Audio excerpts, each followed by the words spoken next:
Sounded like a change in tone from what we've heard from you in the past, much more aggressive, more attacking against the Liberals. I guess was this sort of an effort to turn the page on maybe the rockier beginning of your campaign and focus on the general election? You know, it's a time now where people are starting to quote me and what I'm saying in public, and I'm responding, I think, with factual information. And I have a message to give, and I think I gave it today. Now, you talked about, again, the debt and the pension plan as being the key thing that needs to be fixed, but we haven't heard any details about what you plan to do about it. What do you plan to do with that? The pension liability is the most significant part of the debt. Okay, it's 70-odd%. It is fundamentally the biggest issue that we have right now that we have to fix. And it involves consultants that are actuaries. It involves meetings with unions. It involves meeting with other stakeholders, government, taxpayers. And we have to get to a solution that is going to result in a remedy for that bloating liability. I can't tell you what their negotiations have been right so far. I don't know where they've gone with it, but it does need to get fixed. Well, when will we hear from you some concrete steps that you think need to be taken? Well, I think, July 5th I become, the Premier of the province, and I don't know where they are in their negotiations, but I've said that it will be my first item.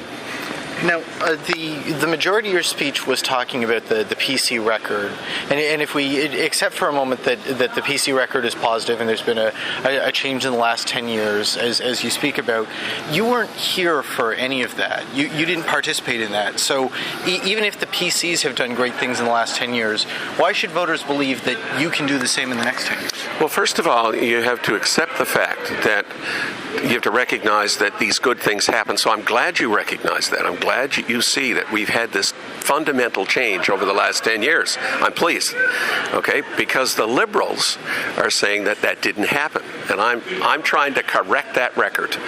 It is there. It's in black and white. The facts are there. I'm excited about them. So fundamentally, when people can't recognize that you have made these tremendous gains, how can you formulate policy going forward? So, I did talk about 3 messages going forward. One is keeping a focus on that, energizing that economy. Energy is a fundamental linchpin. That's not to ignore fishing, forestry, agriculture, mining, and we need to drive that mining sector as well. But we also need to not forget everybody else.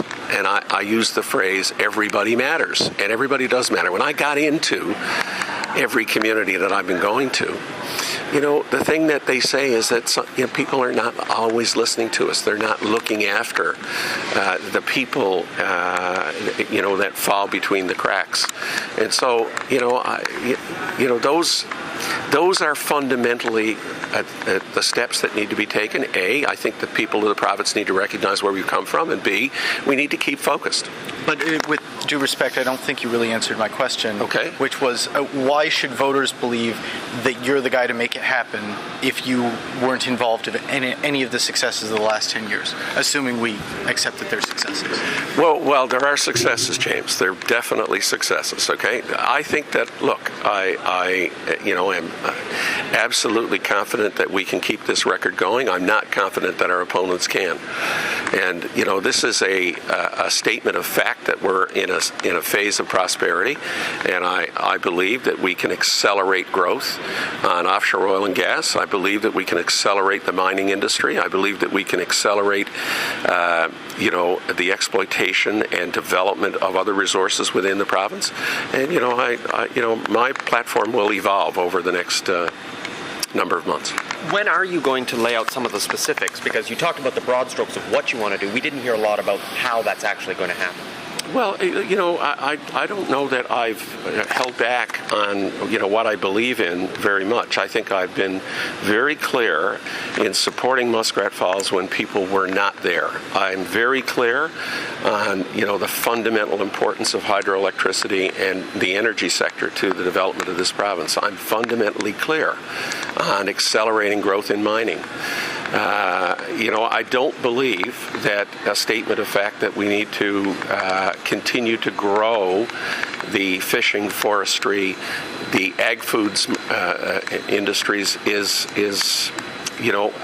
skirting any issue. I think it is absolutely fundamental to our growth as a province. But now look, we have skilled labor shortages going forward. Those things need to be dealt with. What are you going to do to deal with it? Well, right now I am sitting here, not yet the Premier of the province, and I need to get in there and I need to find out what's happening. I need to get briefed, and look, it's I talked about expanding the opportunity for oil companies to grow that offshore, to get their exploration moving, and I'm excited about that. That'll be an opportunity once I get in there. You said you haven't bought into the theory that the PCs have outlived their usefulness, but if you look at the polls, there seems to be a lot of inertia in terms of public opinion that it has outlived its time. So how do you persuade the public that the PCs are not done? I think that leading up to this convention now, we are still in a phase of getting to that convention and me being selected or acclaimed as the Premier. I think that we'll get some momentum. I think we need to recruit people to run for the party, to be excited. I think we're going to have a lot of excitement at that convention. And look, it's the Liberals are excited by what they see, but a year is a long time in political history, and I think that we can make sure that the people of the province understand what we stand for, and I think they'll buy it. Thank you very much. Okay.